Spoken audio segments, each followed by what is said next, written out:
Didn't a Chinese carrier go through the Strait of Hormuz just right when Aircraft they carrier? oh, you No, mean a no, no, no. military, one of their ships One of went them through, did yeah. right when they were starting, but now we're turning them back. Yeah. They get they buy 80% of Iran's oil, so nobody's gonna miss it except China.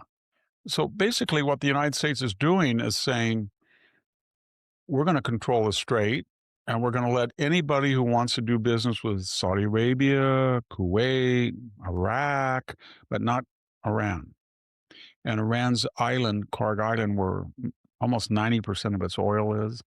You think they were so smart that they have a port on the other side of the strait, but they were so arrogant and thought that they were always going to intimidate everybody and no one was ever going to intimidate them.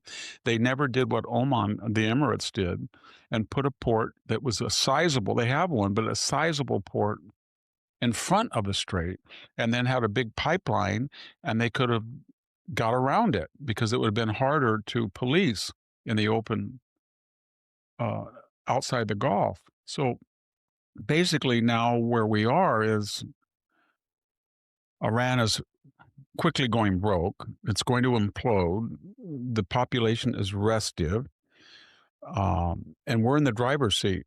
So if you game it out, you say, well, how many days can they survive? Probably a week, 10 days. So maybe we should do what they're doing. They want to just drag it out. And I can go back to that old metaphor. Can't hear you. I don't know what you want. Oh, you want to negotiate? It's Friday afternoon. Let's start it next Tuesday.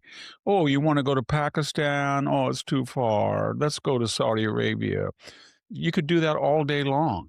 And we're not killing anybody. We're just sitting here and it's not that costly. And if they say, well, if you're going to try to do this, we're going to unleash hell on Saudi Arabia and we'll destroy. Oh, you are you? Well, we've got 10,000 Marines and we have to decide whether to blow up Karg Island or take it from you and take your oil. But we can do either one.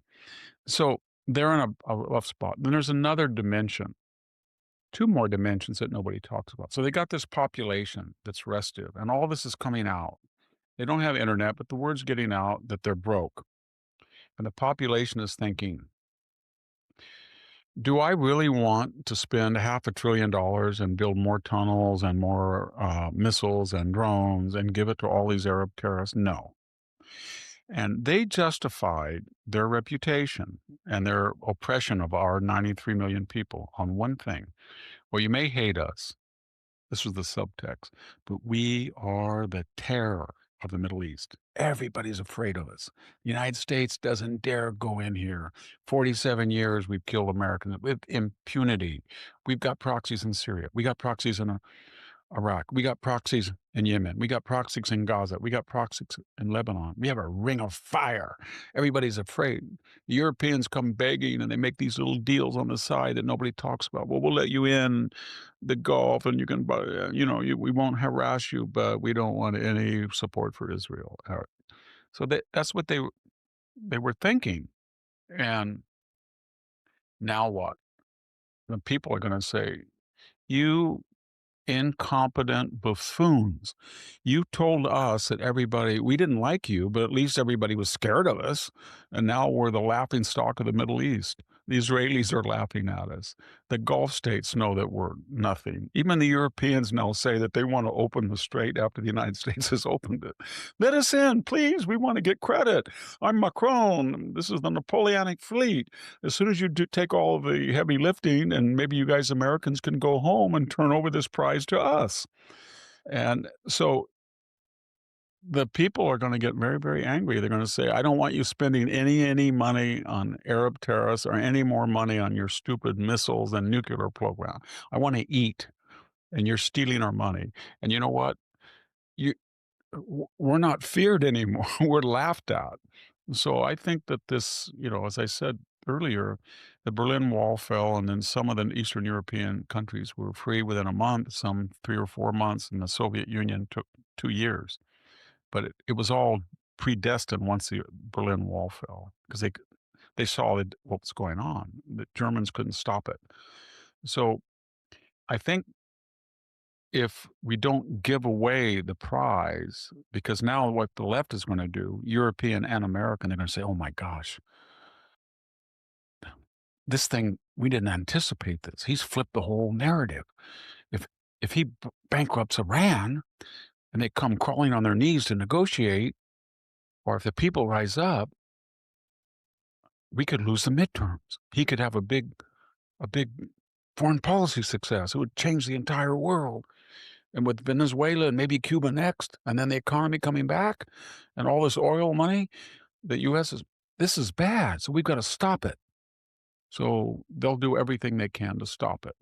And the only thing I'm saying is I hope that Trump does not stop and negotiate with these clowns. I hope he drags it out. I hope he goes in there and says, "These are wonderful people. Let's talk," and then gets on the phone. "How many million do they lose today? Keep it up.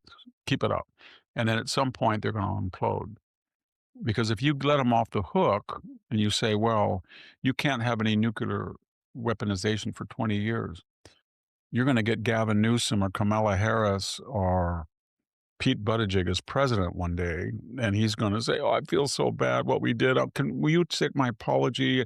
Barack gave you 400 million. Well, I'll give you 1 billion at night on a pallet. And please, please, please." That's what you'll get. So this is a once in a lifetime chance. Yeah, it sure is. I think that the left and the presses sort of rely on the frailty of human memory when they come out with all, because I heard you and Jack talking about the Wall Street Journal and all it picks on every little thing it Yeah, it can does. just to Every say things are day, going every bad. day, every And day. so It's there good.